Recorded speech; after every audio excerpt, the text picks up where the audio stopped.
Friends, ഇത് നിങ്ങളോടൊരു എൻ്റെ റിയൽ സ്റ്റോറി നിങ്ങൾക്ക് ഒന്ന് ഷെയർ ചെയ്യാനിരിക്കുക. ഞാൻ എൻ്റെ ഹസ്ബൻഡ് ഹണിമൂൺ ട്രിപ്പ് ഒരു സ്ഥലത്ത് പോയതാണ്. അപ്പോൾ അവിടെ പോയപ്പോഴും മാങ്ങ എൻ്റെ ഉണ്ടായിരുന്നു. മാവിൻ്റെ കുറേ മാവുണ്ടായിരുന്നു. അതിൽ നല്ല പച്ച മാങ്ങ. ആ മാങ്ങ ഒന്ന് പറിച്ച് നിന്ന് കഴിച്ച് എന്തൊരു പുളിയായിരുന്നു. ആ പുളിയാ കുറെ പറിച്ച് പച്ചച്ചറലിട്ടു. പക്ഷെ പച്ചയ്ക്ക് തിന്നാൻ എന്തൊരു ടേസ്റ്റെന്ന് പറയുമോ. ആ പുളിയും ഇപ്പം തന്നെ വെള്ളം ഇറങ്ങുമോ കേട്ടോ. അപ്പോൾ ഞങ്ങൾ എൻജോയ് ചെയ്തോടെ. പക്ഷെ മാങ്ങ എല്ലാം പറിച്ച് കഴിച്ച് ഇപ്പോഴും എൻ്റെ കൊച്ചിന് ഇപ്പം ഇത്രയും നാൾ കഴിഞ്ഞിട്ടും എൻ്റെ കൊച്ചിന് മാങ്ങ എന്ന് പറഞ്ഞാൽ ജീവന. അത് എവിടെ നിന്ന് മാങ്ങണ്ട മാങ്ങ എന്ന് പറഞ്ഞിട്ട് മാമ്പഴം എല്ലാം ഇഷ്ടം. അപ്പോൾ ഞങ്ങൾ ആ ലൊക്കേഷനിൽ മാവിൻ്റെ തോട്ടമാണ് ഫുള്ള്. പല സൈസ് മാങ്ങയാണ് അവിടെ ഉണ്ടായിരുന്ന മാവ്.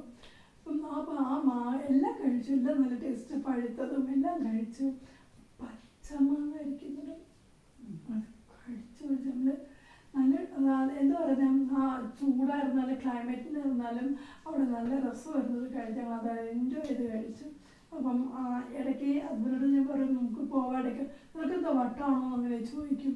ആ ഒരിത് എന്താ പറയുക, മറക്കാൻ പറ്റത്തില്ല ചില സംഭവങ്ങളെല്ലാം നമ്മൾ. അതുകൊണ്ട് നിങ്ങളോട് ഞാൻ ഷെയർ ചെയ്യുക ഈ സംഭവം, ഈ മാവിൻ്റെ കാര്യം മാങ്ങയുടെ കാര്യമെല്ലാം ഷെയർ ചെയ്യുക.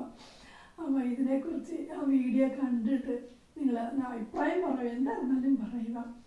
പിന്നെ എന്താ പറയുന്നത്, ഹണിമൂൺ ട്രിപ്പ് എന്ന് പറഞ്ഞാൽ പോയത് ഞങ്ങൾ. പിന്നെ ചില സംഭവങ്ങളും എനിക്കറിയുന്നില്ല, എന്താ പറയേണ്ടതെന്ന് അറിയുന്നില്ല. അങ്ങനെയെല്ലാം ഞങ്ങൾ എൻജോയ് ചെയ്തു. പിന്നെ ഇനി പോകണമെന്നല്ല ആഗ്രഹങ്ങളുണ്ട് അവിടെ. പക്ഷെ ഇനി ലീവിന് വന്നാലേ പോകാൻ പറ്റത്തുള്ളൂ. അപ്പോൾ ഇടയ്ക്ക് വിളിക്കപ്പോൾ ഞാൻ പറയും പണ്ട് പോയില്ല മാവിൻ്റെ മാങ്ങ പറിച്ച് പച്ച മാങ്ങ തിന്നതിൻ്റെയും എല്ലാം ഞാൻ പറഞ്ഞു. പക്ഷെ പുള്ളി വരാമെന്ന് പറഞ്ഞിട്ടുണ്ട്.